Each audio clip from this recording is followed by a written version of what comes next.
Hey everyone, in this episode we are talking to my friend and colleague, Dr. Piper Gibson. She is not only an FDN practitioner like myself, but she is a doctor of naturopathic medicine. She has a doctorate in advanced holistic nutrition also, and she is board certified. So she's got a lot of credentials. She's a very successful FDN. She is someone out there doing a ton of stuff for kids, tic disorders, autistic children as well. She helps those families and the many things that they deal with as a result of our modern world kind of worsening and causing these issues sometimes. And then on top of all this, she used to do the corporate education for GX Sciences, which is quite a big privilege. It's a major genetic company that we actually get access to as FDNs once you graduate. I don't think she does that any longer because, again, her practice has kind of just taken off. I think that's the only thing she does now. But either way, she's done a lot of things. She has some amazing insight to give. And we're going to talk about how she actually was able to deal with her child's own tic disorder in this episode. So we hope you guys enjoy this. Without further ado, let's get to it. All right, Dr. Piper Gibson, how are you, my friend? Good to see you. I'm good. Hi, Evan. I'm really stoked to be joining you today. Yeah, Dr. Gibson and I call her Piper. We've obviously been friends for a while through FDN. We've done a lot of different things together, interviews in the past.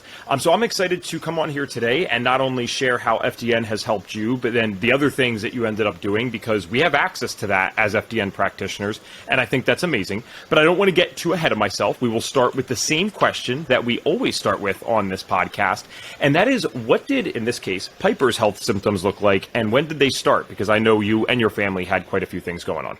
Yeah, so for me, it wasn't about my health symptoms, but my oldest son was diagnosed with a transient neurological tic. So for anybody that's familiar, it's like Tourette's without the Tourette's diagnosis. It's like pre-Tourette's. And so he was diagnosed with that transient neurological tic 10 years ago. And we started going from doctor after doctor, trial and error. We tried 8 different prescriptions, 10 different doctors. We even had a neurologist go as far to tell us that my son just needed a good spanking. And he could not control his body. We had really a laundry list of symptoms. I mean, sensory processing, lack of focus, dysgraphia, cyclical vomiting. I mean, just besides the tic, this goes on and on. So I got to this point where I felt like his symptoms were like a light switch being turned on. They were not there one day. They were there the next day. Nobody could give us answers. Nobody could give us help. I felt like we were just trying, throwing spaghetti at the wall to see what would stick. Mm-hmm. And I started looking for programs to, what can I do? I've got to help this child. I cannot continue to watch him struggle. Mm-hmm. And I had a friend who had worked with some FDNs, and she was like, you have to check out this program. And I'm not kidding. I looked at it. Within 24 hours, I was like, sign me up. I was ready because I said, this is what I need. I need to be able to look at this data, to look at this testing, to figure out what the heck is going on in this child's body. And so for me, sign me up. I needed to know everything that FDN was teaching. Okay, and one thing I want to make clear, because you're a doctor of natural medicine, did that happen before FDN or during or after? Kind of during or after. So I was in love with the data piece, the FDN piece, everything that it taught. But I was in this space where I was like, I have to know everything. So I started diving into holistic nutrition, and the program I went through was I was doing it along the lines with FDN, like at the same time, but it really taught like every single modality. And then I just went down the rabbit hole of education, and I love it. I would say that it's probably my hobby, but yes, like during and after. So FDN was that rabbit hole for me, and then I just kept going. Wonderful. And yeah, I just had to ask because I knew that about you, and I was kind of actually wondering where this came into your story. And what did you do before all this? Did you have a career that was even related to this? No, I didn't. So okay. I actually just did I was part of a multi-author book called Corporate Dropouts. I'm now an international best-selling author, but I actually share my story. So it's from genes to jeans. When I was a kid, I wanted to be a fashion designer. I actually worked for a denim manufacturer as a designer, as a merchandiser, as a buyer. It was the worst job I ever had. I hated every second of it, every minute of it. It was the worst. And so then I worked in nonprofits for a few years. And then when my son got sick, I was like, this just completely changed it. So I went from working in denim jeans to now, I love genetics, and we'll talk about that later. Okay, that's pretty funny because I already knew the genetic part about you, obviously, so that's cute. Yeah. And I did not know that.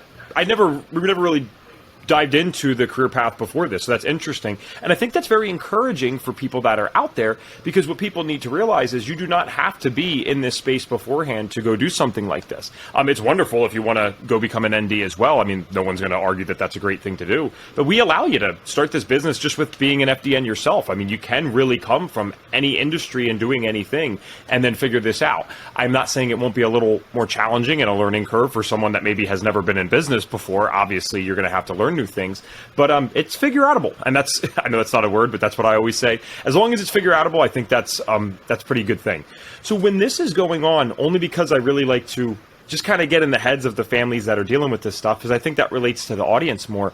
When you are dealing with this stuff and your family's going through this and you don't have any background in this at this time, right? Like you're, again, coming from the other type of genes. What is going through your head? Because like, how did you keep going to these doctors? How did you know that there was a solution, and that why did you not just believe the people that say, oh, well, he needs a good spanking? And I mean, I guess that one's insulting, but like, seriously, at some point, many people, and I'm not condemning them, but they kind of just give up or throw in the towel. What made it so that you kept doing different things? Like, why did you believe this was fixable? I think part of it's my personality. I'm very go big or go home. And I really just felt like, why was he fine one day and the next day he was a hot mess? Like what was going on? What was happening?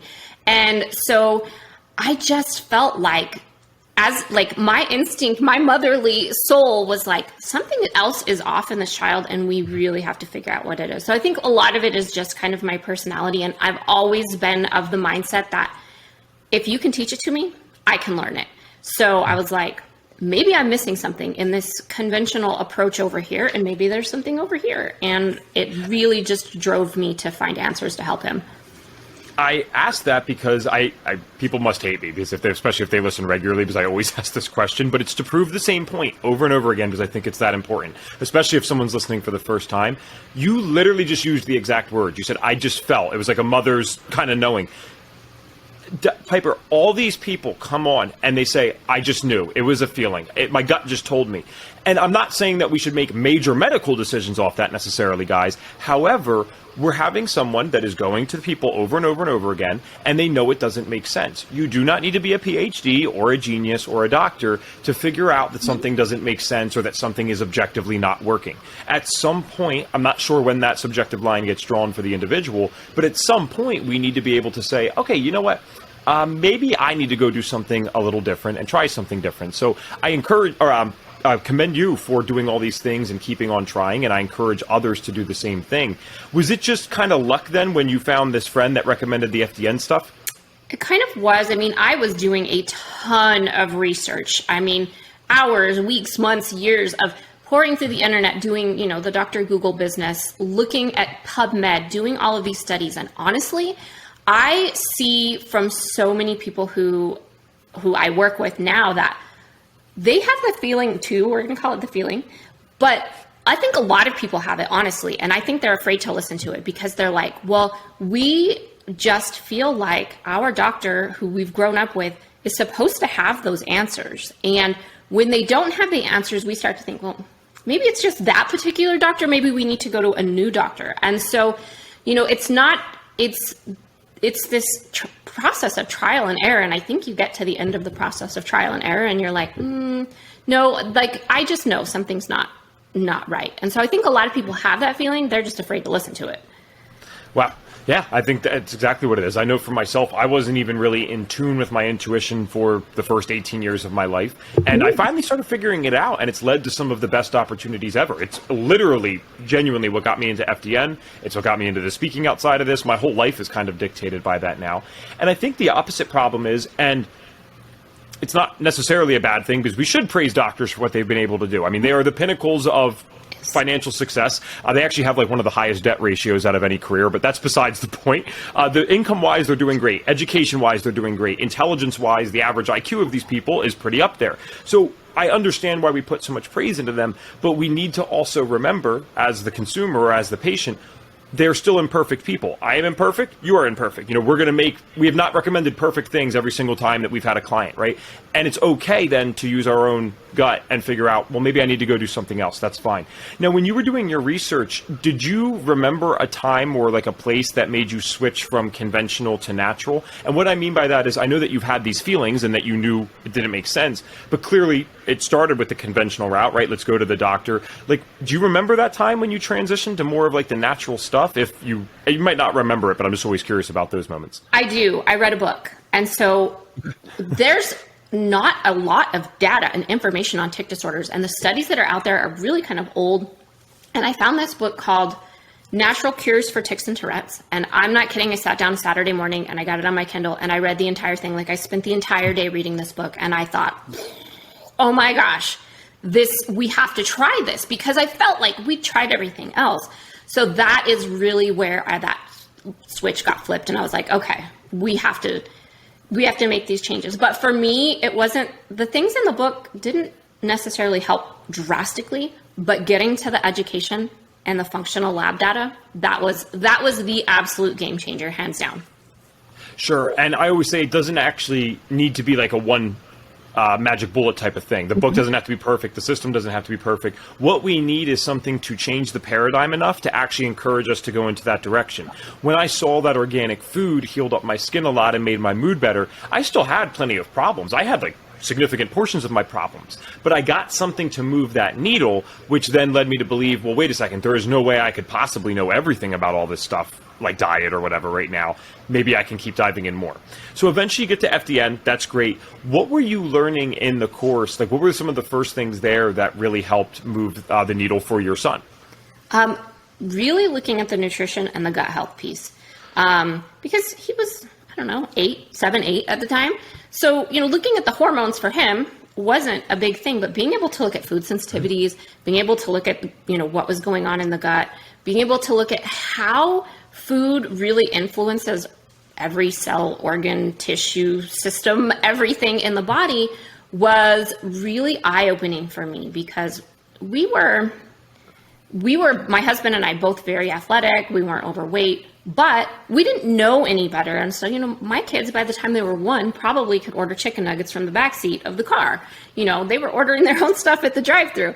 So for me, it was really this mindset switch about how food and gut health drastically impact everything else that's going on in your body. I think what you just said is something that I've dealt with and many people deal with. You're not stupid. You're obviously a very intelligent person. I like to think I'm reasonably intelligent, but we, as a society, still only really associate weight with food. Mm-hmm. And that's kind of one of the things. We think if we're a normal weight, and I've always been a lean guy, oh, well, that means that the food that I'm eating has no effect on my skin, the mental health, the gut pain that I have, all these different things. But the truth is, it's probably more related to that some of the times than it even is the weight stuff, depending on the person, right? So it's really a shock when we understand, wow, one little meal choice that day could be the difference for some people if they're super sick, between the tic, between the headache, between whatever symptom they might have. And that needs to be noted, and we got to do something about that. And so you're doing the gut stuff with him. I'm sure some testing was done. Like, what were some of the things that maybe were found, if you recall? I feel like someone like you is going to. Oh, yeah. So definitely, a lot of microbiome imbalance, a lot of yeast overgrowth. I can look back now and connect the dots. This is where health history comes in dramatically, is looking back at the fact that he had chronic ear infections. Well, for me then, it was like, okay, take an antibiotic. Now, why is he getting these ear infections? And so being able to connect those dots with, he'd taken all these antibiotics. His gut was a wreck. So balancing the gut, but figuring out that, he had severe dairy sensitivity, severe gluten sensitivity. And even now, 10 years later, he can tell you what gluten and dairy do. I mean, they're just kind of, I would say, like poison to him. They're not, beneficial at all. So all of these years where we've heard like, drink your milk, drink your milk, drink your milk. Good Lord, this child should not have been drinking the milk. So yeah, really, really looking at the gut, looking at, that piece. And that we at some point had done some genetic testing, which really kind of helped us to refine everything to a T. Sure. And yeah, we will absolutely touch on that because I think it's fascinating. And I think it's cool that we have access to that as FDNs. I don't want to get confusing for people. It's not taught in the main course, but we have access to 60 labs outside of graduating. And this is one of them. So it's kind of cool. Now, you said 10 years later. So how old is your son now? He's 16. Okay, I think one of the obvious questions that I need to ask you, especially as someone who had this success with their own child, 6 years old is still old enough that they are very reluctant to a lot of things. I'm sure he had those quote unquote fun foods at one point in his life and then might have needed to switch that up. What the heck was the process like helping him understand that he needs to eat a certain way? Like, how did this actually get applied? I'm what I call a rip the Band-Aid off mom. So there's moms that are like really slow. They're going to do it really slow. And I'm like, no, we're going to do this. I just completely revamped everything. I started getting rid of all the toxins. I started changing the diet. I was just like, no, sorry, you're not having that. We're not doing that. We followed a really strict paleo diet for probably 3 years. I was cooking everything at home. And if we were on vacation, I was going to find some place that we could really kind of feed that and make sure that he was getting those right foods. And so, and this is my opinion now, and I know this from working with tons of clients, is that do it when they're little, because if you wait till they're 12, 13, 14, they're so much more stubborn. And once they're 16, they have a car, they're driving around, forget it. You're going to have a hard time getting them to stick to it. But I feel like we just ripped the Band-Aid off and we were just going to make these changes because I had to see if it was going to work. Well, and listen, 12 might be more stubborn, I get that, and they're more independent, but 6 is still, that's plenty of time to have these behaviors instilled into their mind. So I think some credit needs to be given to the fact that you did this too. There's so many people out there that I've actually referenced this on the podcast before. You've probably seen this meme. It's on Facebook. It's like a little black and white thing. It's cut into 2 pictures, and each side is a mom sitting with their child on the bench, right? And the one side basically is the mom saying, like, how do you get your kid to read? And that side is the mom reading a book and the kid's reading a book. While the mom asking that is on her iPhone, so the kid's on the iPhone, right? I think we need to lead by example. Kids are highly impressionable, and the best thing that we could ever do is apply this to ourselves. And you were doing this yourself the whole time, right? I was. And so, when I talk about I started out and it wasn't about my health, I saw major changes in my own health. So I personally, and I didn't know any better once I started this process, was that I had lifelong anxiety. Like, I was extremely paranoid as a child. I was afraid I was going to be kidnapped. I didn't want people looking at me.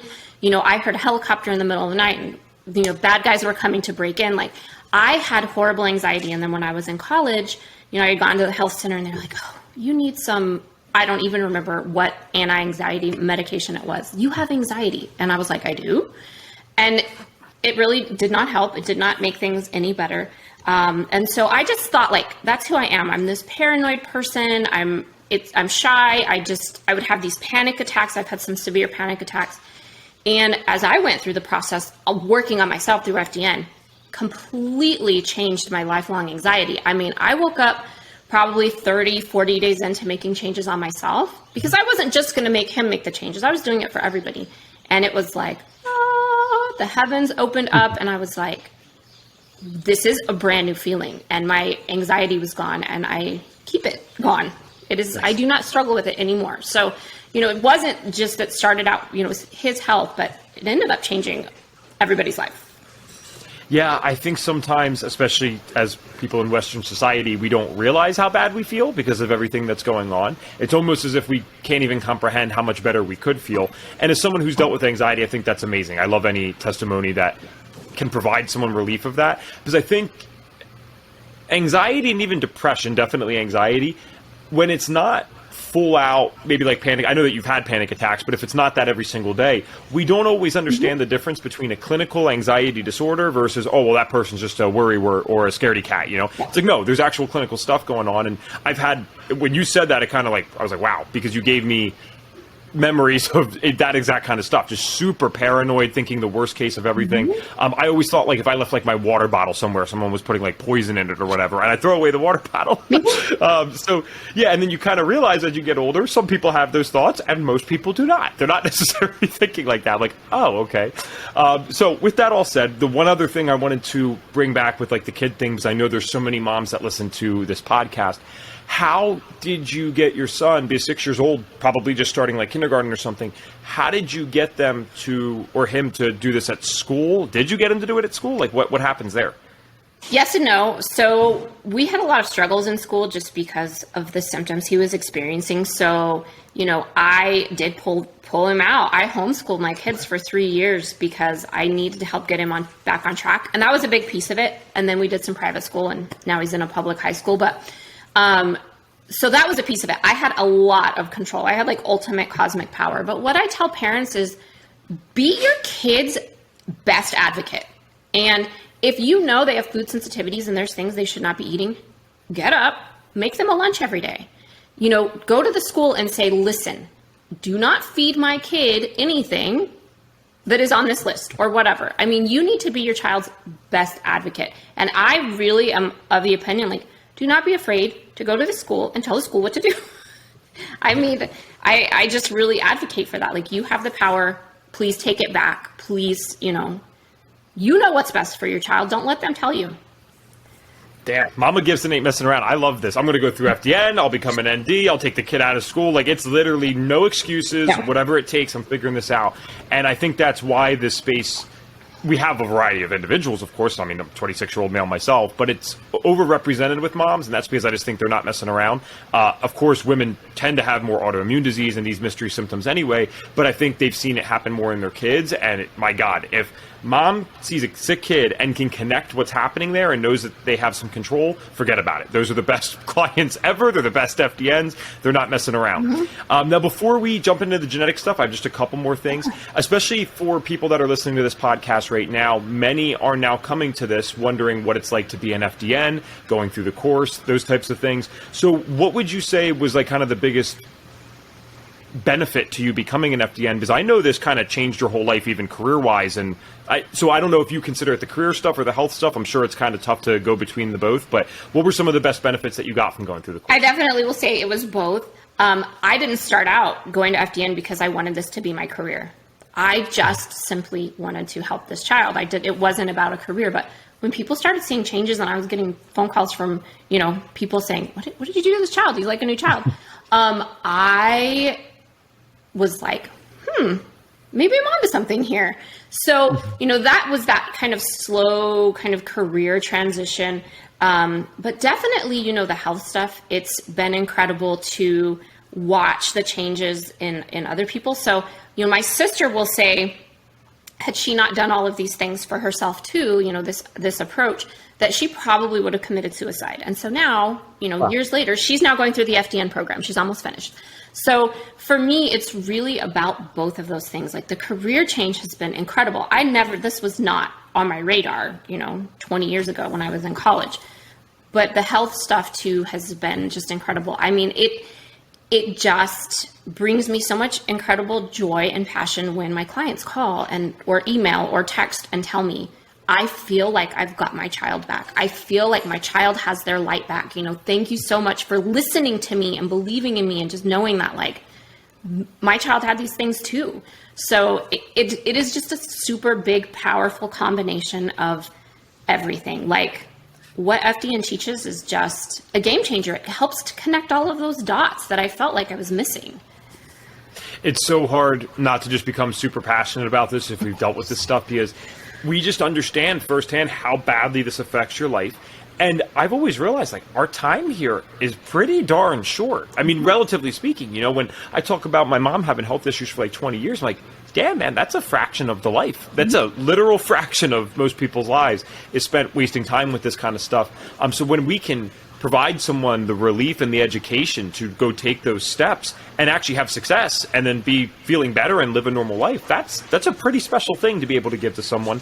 And I haven't had as much experience like with the kids, but I would imagine that's one of the coolest things ever, because the kid doesn't even know what's happening. They don't know what's going on. This might be affecting school for them. It might be affecting their social life, and as it was in this case, I suppose. So yeah, that's pretty powerful stuff. Okay, I think that's a wonderful testimony to FDN. I didn't know that your sister was going through the course either. That's amazing. All right. With that all said, you were working for FDN yourself. I know that you were you were the main person doing the course enrollment, right? I was the director of course enrollment for FDN for I don't know. Very cool. Mm-hmm. All right, I love that. It's just, yeah, so passionate about it that you end up like literally getting people into the course. Yeah. And now, not only are you doing FDN, but you've added some additional things to it as well. I know that you're doing the genetic testing. And I want to preface this so this is not confusing to anyone looking into the FDN course. At FDN, I just did an episode on this recently, and we've been breaking down the main labs that we do in these episodes that are surrounding this one, so just check out our other episodes. We teach about 5 to 6 main core labs that are in the FDN system, all right? They do not include genetic testing. They don't include organic acids testing or hair tissue mineral analysis.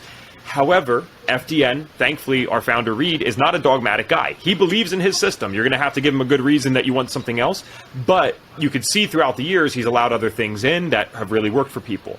And so once you graduate, you get access to our medical director program and additional trainings where you can, if you choose, although it's not required, to use other labs. You can add those things on. I actually occasionally use the genetic testing that Piper's talking about today or going to talk about. So with that all said, just so that's clear for people, because I don't want them to think, well, some people, you know how it is. They think they're going through the course and learning about blood chemistry or genes or organic acids. We have access to all that. It's not in the main course, though. So all that said, how did you get into the genetic stuff? Why did you end up finding that? Yeah. So, FDN really, changed so much of what was going on. But we actually had a doctor that was amazing and had suggested like, hey, why don't we do some genetic testing on your son? So if you start Googling, yes, MTHFR, it is a gene. It is the hot, sexy gene that I call it because everybody knows about it. But I started doing my own research. And so we found this doctor who was like, let's do some genetic testing, just, see what's going on. And for me, it was like, dink, it was like the cherry on top of the cupcake. It really kind of was a big, I don't want to say it was like the game changer, but it was just that cherry that we needed on top to really figure out what's going on. So I fell in love with it, and I use it as part of my protocol with my clients. So I use the FDN approach. I use DRESS, I use, stool pathogen testing, I use food sensitivity testing. I do use the organic acids testing because you have a fantastic advanced course on it. But I'm using all of these things in combination. So I just simply use genetics with my clients as that cherry on top, as that we're going to look at it as a roadmap of, okay, here's your genes.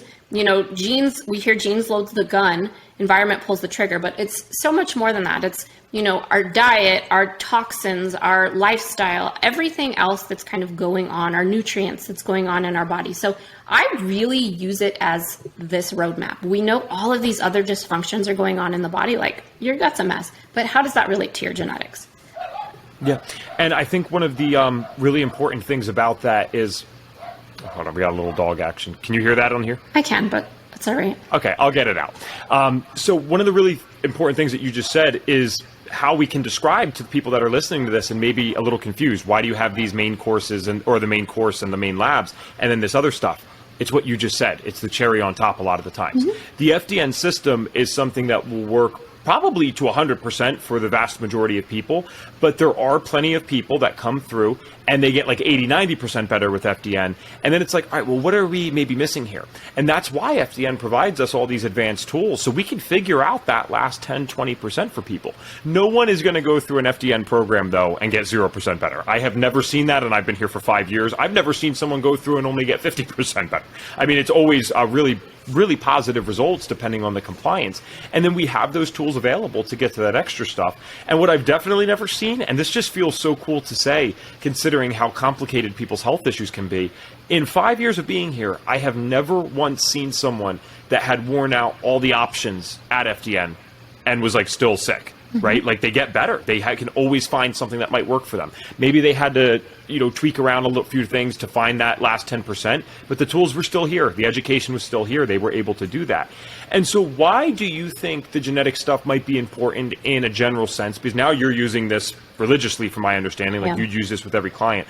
Why is that important? Because I know some people are like, well, is this actually good science yet? And I think we need to kind of settle that debate because there is good science. It's just on certain SNPs. So maybe we could describe for people why this would be necessary, in your opinion, to use in practice. Yeah. So you have novelty tests, novelty genetic tests that you can go down to Target or Walgreens and grab that novelty test off the shelf, and you're going to get 12,000 pages of raw data with genes that have no research, no studies, no nothing on them.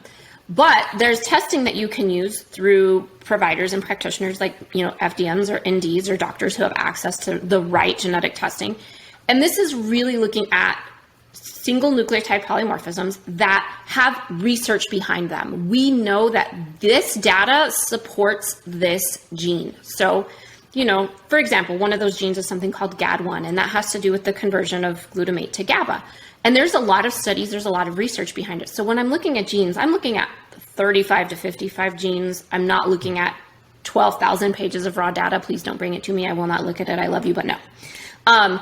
So when I'm looking at that, I'm like, okay, these are these little tweaks that we know genetically we can make changes to support your health for a lifetime. This is your roadmap. And so I feel like as a parent, if everybody could do this test on their newborn child, they would have this roadmap. Like they would have an idea, a really good idea of what they needed to do to keep their kid healthy for life. I mean, they get this kind of healthy start.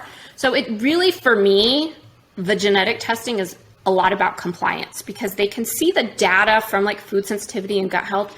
But when we can link it to what's going on genetically, then the clients are like, oh, those are my genes and I cannot change them. And these are the things that I need to do to support them. Especially when we're talking about genetic SNPs, which are not necessarily these ultimatums or terrible fates. Can we kind of explain what genes load the gun, environment pulls the trigger means? Because that's something that's thrown around in the functional space. And I'm sure we have plenty of people listening today that, again, if they haven't even gone through something like FDN, but they're considering it, I'm sure they are more of an advanced person than the average person, right, in terms of knowledge about health. But maybe they're kind of confused, like, all right, well, do genes actually matter? Like, what does this mean? So what does that phrase actually mean? Genes load the gun, environment pulls the trigger. So here, I'm gonna explain it in layman's terms. You get one gene from mom, one gene from dad. And sometimes they're going to make the rungs in our double helix in our ladder. Sometimes we get a change in that code. So people will call it a variant, a mutation. It is a single nucleotide polymorphism. Basically, our code's getting changed. And that gene doesn't quite function the same. Does it predispose you to things like, I call them, oh my God, I'm going to die genes. I'm not looking at things like cancer or breast cancer or colon cancer or anything like that. These are just these little modifications. So think about your computer code gets changed. Maybe, something happens, you get a virus, your computer code gets changed, your computer doesn't work as well. It's the same thing with your genes. Your genes don't work as well. So they don't maybe express as well. They're not sending out that right signal to do what it's supposed to do. And it's not that it's shutting down the system completely. It's just that maybe it's not working quite as well. It's not working quite as fast, or maybe it's working too fast. So we know that there's certain things that are going to influence the way that gene works. And a lot of that comes from environment. So the GAD1 gene that I mentioned, it's influenced by glutamates. Well, we can get glutamine, which is an amino acid from foods, or we can eat a bunch of processed crap that is full of glutamic acid, which excites the brain. So we know that when we have that particular gene variant, maybe you have one or maybe you have two, that we cannot take that glutamine, which we need in our brain, and convert it into GABA, which is very calming. So you've got excitatory that needs to be converted to calming.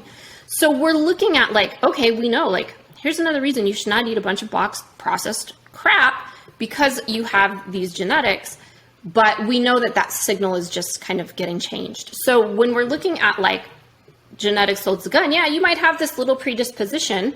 And 200 years ago, it may not have mattered because we weren't eating a bunch of garbage. But now that, our kids are going to school and eating this standard American diet, we know that we're not doing those conversions very well. So that's really how I'm looking at it and putting those pieces of the puzzle together for parents. Does that help? Okay. Yeah, absolutely. And you already beat me to my next thing, because I was about to say, in theory, then, do you believe the genetic SNPs, not all genetic things, but genetic SNPs, wouldn't even have really mattered 10,000 years ago in most cases? For the most part, no, because we weren't living in a toxic soup with 60,000 untested chemicals on the market. We weren't eating this highly processed garbage. We weren't eating 30 pounds of sugar in a year. We've gone from the society that eats 200 years ago, we might have had 5 pounds of sugar in a year. You had a cake on a birthday. Maybe you went to the, county fair and you got a lemonade. you are not eating 30 pounds of sugar. And so when we look at all of these outside influences, toxins, foods, all of those that are impacting our genes, that I think 200 years ago, 300 years ago, we didn't have these kind of situations because we weren't doing the crap that we're doing now. I think that just shows how potentially insignificant these were, and now they've become really significant because of our environment. Because even 200 to 300 years ago, I mean, we're still talking an era of agriculture, right? We know now that I think there's, what's the guy called, like the Iceman or whatever. I don't mean Wim Hof. I mean that dude that was found from 3 or 4, maybe even 5,000 years ago. Don't quote me on it. But I do remember that he was found with Lyme, he was found with wheat belly, and he died from like an arrow to his back. But the point was, he had this kind of wheat stuff going on. Humans were already being affected thousands of years ago by this, and maybe this wasn't even that big of a deal a couple hundred years ago. So the genetic SNPs are more relevant, and I think that's what people need to recognize. This is newer science, but it is really useful in today's world where our environment is just, I never mean to sound pessimistic or anything, but it's not in our favor. I mean, you could be doing damn near everything right. If you live in a city, guys, I'm sorry, like you're still getting tremendously affected by unnatural things every single day. I mean, just the toxic load from breathing in that air is pretty crazy. It's unprecedented what it could do to a human being.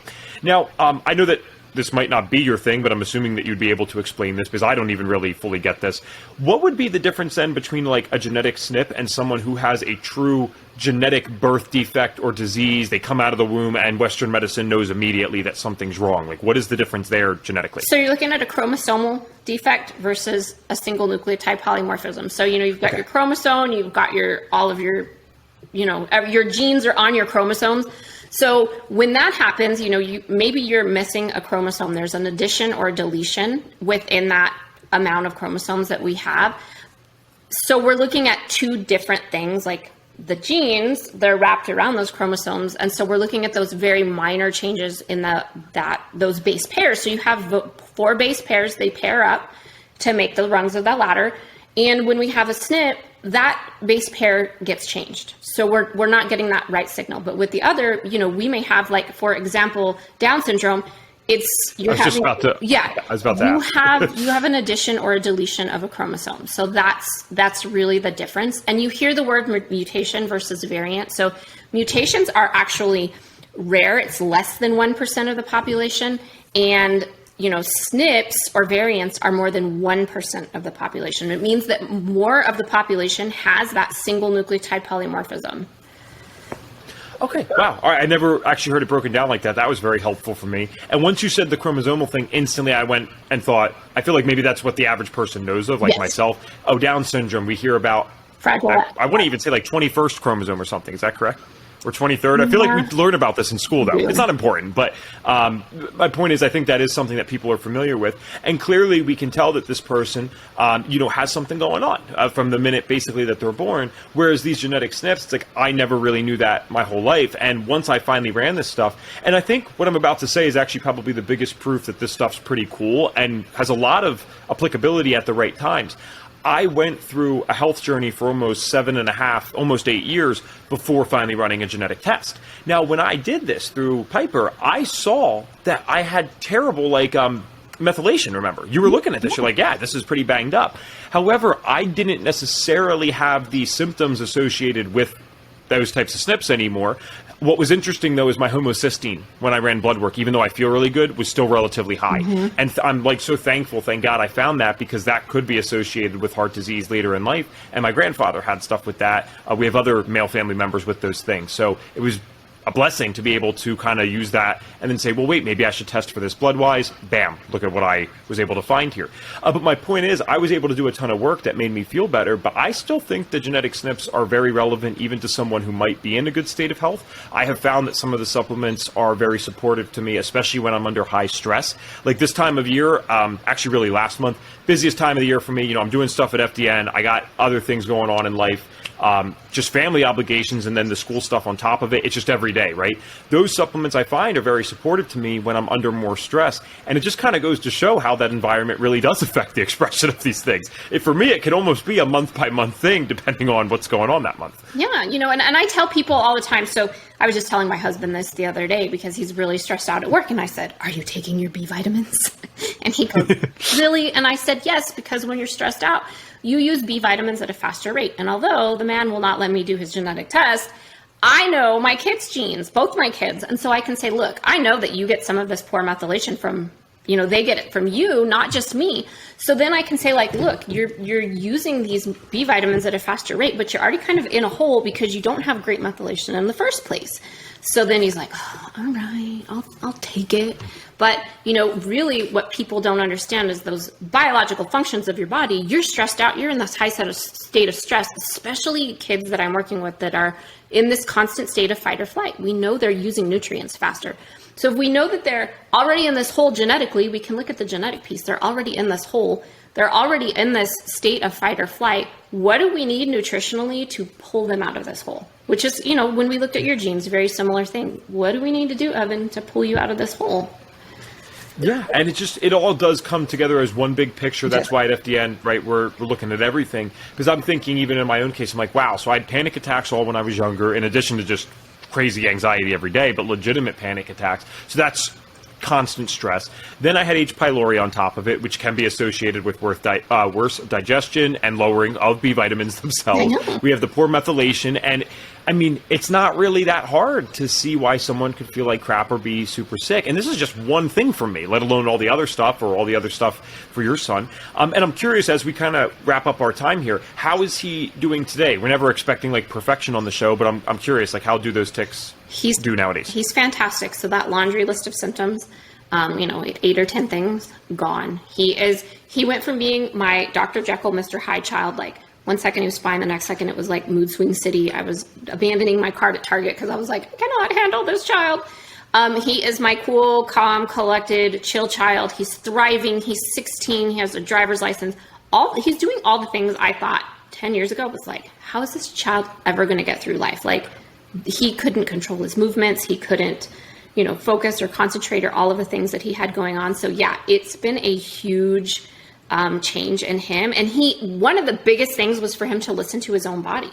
So he learned all these skills, and now he knows like how things make him feel, and he is so much better. Well, and your children are funny too, because I obviously have you on Facebook and I see the random stuff that they do every now and then. Yeah. So I always get a good laugh out of that. And that's amazing. I mean, remember, guys, we're not treating anything specifically at FDN, but it's the exact opposite of what we do. When you address everything that matters in a non-specific way, the body should not be having these symptoms. And I love what you just said about him being calm and chill. I'm not asking parents ever to justify behaviors that their kids take, especially if they're bad ones or disruptive ones. But at the same time, we need to ask, is that really just bad parenting? Is that really just this? Or is this kid inflamed? Adults act terribly when their brains are inflamed. Kids, I mean, what are we expecting them to do? And it really bothers me a lot of the times where I hear people, especially my age, because we're at that age where some people have had kids for a few years or they're just starting to, and they always got something to say. They'll be like, oh my God, like, what are they doing over there? That kid's so misbehaved, or they're not talking at the normal rate. And I'm biased, I admit that, towards the health stuff, but I immediately start asking, like, well, what if they're great parents and they just got a lot of health stuff going on that they don't even realize is happening yet? And that's why this kid's developmentally delayed. Wow. Maybe I'm a little delayed today. I don't know what's going on there. Or maybe that's why they act crazy every single time they don't get what they want. It's not that it's bad parenting. This kid, their body's on fire, and it's a scream for help. Like, hey, someone come put this out. Ding, ding, ding, Evan. I mean, you're not even a parent, and you get it. You see it. But so many of us, we're worried about it, and then we're told, oh, it's normal. They're just boys. It's totally normal. And now I can look back and be like, it was not totally normal. There was, something seriously going on, but, we weren't looking deeper. We weren't looking under the hood to figure out what was happening. So yeah, I mean, I see it all the time. And, at this point I can, watch TV and see people's faces, and you can see how inflamed they are. And so, I see it where people are like, that's just them. That's their behavior. But no, yes, inflamed children on fire. I think the reason I know about it is, even without being a parent, is just from being a kid myself. I'm always someone, I never justify stupid things that I've done, especially the older I get. I mean, you got to take personal responsibility. But I do remember all too well the experiences that I had where it genuinely felt like the poor decisions I was making was not necessarily out of my control, but it was so impulsive that I'd have this guilt around it afterwards. And now your whole life's just justifying why you were doing this or making up some BS excuse when you knew that wasn't the reason. But someone asks you, or your parent or a teacher, Evan, why did you do that? I don't know. I'm like, sorry, like, I actually don't know. I think it was stupid too. But now, of course, I'm not going to admit that. It's a whole thing. Whole separate podcast. With that all said, I'd love to hear really quick, maybe like a cool testimonial, because I know that you've worked with a ton of people. So to the degree that you're able, outside of your son, are there any like amazing stories that come to your head about really just big successes you've had with clients? Yeah. So, I have a client, she's 14. She was diagnosed with Tourette's and ADHD and anxiety. She was on all sorts of medications. So 8 months ago, she came to me, and I mean, girl could not hold a pencil in school to write. She was always missing school. One of her main tics was she was doing burpees like 9,000 times a day. Like, she would have bruises on her knees because she could not control herself from doing burpees. That was the tic. It was the tic. Like, she had to do. Yeah. Wow. Yeah, it was bad. And so mom was like, I do not know what to do. I've tried everything.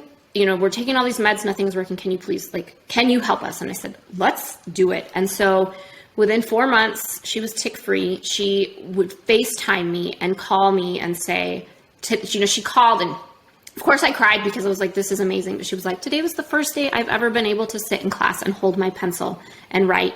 And so now 8 months later, she's symptom free. She calls me all the time and was like, you changed my life.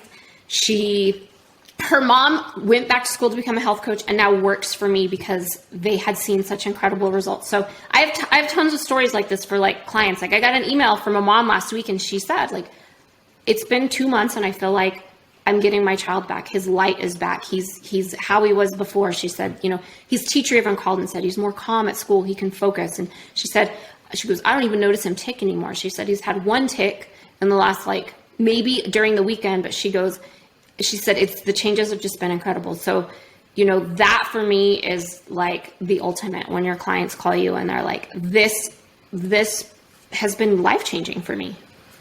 Yeah. You got me a little bit with that one, because I think the kids to me are just so innocent, and I work with them all the time with the mental health stuff, and my God, I mean, they come up with these very legitimate problems, and especially when we do the work that we do, that if mom and dad don't get involved, there's really no solution here. I mean, there's only so much a 13-year-old can do, for God's sake. If the parents are unwilling to buy the stuff, it is not happening. There's only so much a 13-year-old can do. And so to hear stories like that, I don't know. I love that stuff. I think that was a great testimonial. 9,000 burpees a day. That's pretty. Yeah, that's nuts. She is, like, the changes in her have been amazing. She had to try out to go to her dream high school. It's like an acting high school. She got in. She joined the rock climbing team, and her mom was like, there was no way she was doing any of that. 6 months ago, 8 months ago, it wasn't happening. Okay. And so she was diagnosed with Tourette's, and they just wrote her off. You're going to have Tourette's. You need to take this pill for the rest of your life. When you take a medication for, tics and Tourette's, we rarely see reduction of symptoms more than 50%. They weren't working for her. And that, it was just being written off, this is what's happening. And so when she came to me, I was like, that's your check engine light. Your check engine light is on. Let's figure it out. And so, just for me, having my clients be able to call me and FaceTime me and come visit me and tell me these things are happening in their lives just is the biggest thing for me. Yeah, it's not even work, right? It's not. And I know that you work. Yeah, I know that you do a few different things, but speaking of quote unquote work, and I'll say it in quotes because I don't think most of us classify it like that. Where can people find you if they wanted to work with you? And by the way, I think it's kind of obvious, but who do you typically focus on? I don't want to say specialize in, although you are a doctor, so obviously you could have a specialty, but who is the ideal client for you, I guess, is the better way to work. Yeah, so my ideal client is, I work with scared, frustrated, overwhelmed parents just like me who feel like they've tried everything. The chiropractor, the acupuncturist, they've tried all the supplements, they've been to all the doctors, they've tried all the things. So I help them to get the education and resources they need to start reducing their child's tic disorder symptoms naturally. You can find me on Instagram and Facebook. It's just Regenerating Health. You can find me at www.regenerating.health as well if you want to work with me, but definitely specializing in the tics and the Tourette's and the laundry list of symptoms that come along with it. And once I work with kids, mom and dad come along for the ride too. They're ready to change their own health. Yeah. Excellent. All right. Now, I want to finish up really quick with the signature question that we have on the Health Detective podcast. And I know, especially with someone with the amount of education that you have, and you know that it's not one size fits all, sometimes such a simple question can actually be kind of tough, but I'm always curious. There's no wrong answer. The question today is, in this case, if we could give Piper a magic wand and you could get every single person in this world to do one thing for their health, what is that one thing that you'd get them to do? Ooh. That's tough. What is the one thing I would get them to do? Or not do. It could be either. What did you say? Or not do. It could be either. Or not do. Ooh. I would say and I'm going to say this specifically to moms, not ignore your gut when it comes to your child's health. Do not ignore your gut. If you feel like in your gut, if you feel like your mother's soul, your mother's intuition, something is wrong, explore that. Like, honestly, so many people just ignore that gut feeling. And I know it sounds woo-woo, but it's not. Like, that is your soul, your gut, whatever you believe, telling you like, hey, something is not right. So yes, absolutely. If I had a magic wand, I'd be like, do not write it off. Do not ignore it. If you know it's there, dig into it.